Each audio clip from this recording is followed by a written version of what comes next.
Divorce can be emotionally and economically devastating. Chrissy Thomas is a newly divorced mother of two who needs some strategies to help her move towards financial independence.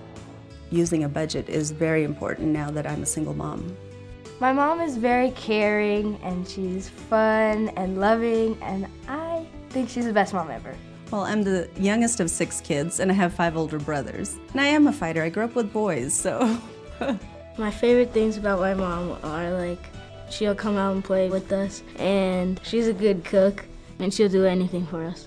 I'm finding that different expenses pop up out of nowhere. So hopefully Liz will be able to show me how to be able to save so that I can prepare.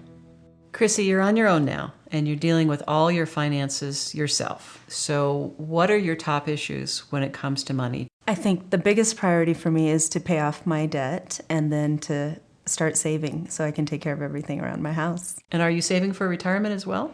I'm really not. Okay. So we have a lot of different issues that we need to cover, and retirement savings really does need to come first. Paying off debt and saving for the stuff that you need to do around the house is a little trickier. Exactly. Well, there's a few tips I can give you to make this a little bit easier. And one is to put as much as possible on automatic. The money gets whisked out of your checking account. You can just live on what's left. Another way that people kind of fool themselves into saving is to take certain bills and put them aside. Like every time you get a $5 bill or a $10 bill, take it out of your wallet, and at the end of the month, put that money into savings. I never even thought of something like that. It's one of those silly things that you'd be surprised when you put it into action how well it works. And then do you recommend moving it from a short-term savings account into something different? Well, it all depends on the goal for that money. What you don't want to do is to put that money at risk. You don't want to put it in the stock market. You don't even want to put it in bonds because there's some risk of a loss.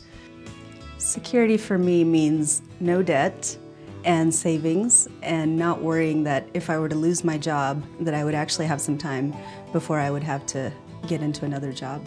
Something we can talk about for the house. What kind of things do you need to do?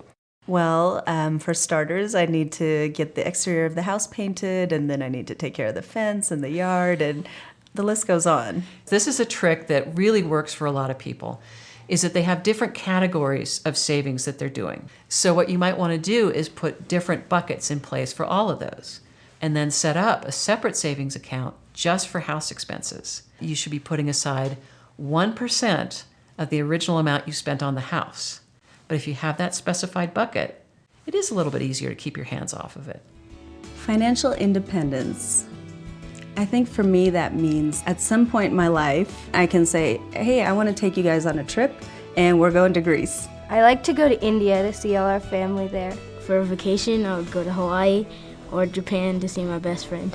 Stuff that we can do for fun, and we don't have to worry so much about a paycheck that comes in every month to make sure that the bills are taken care of.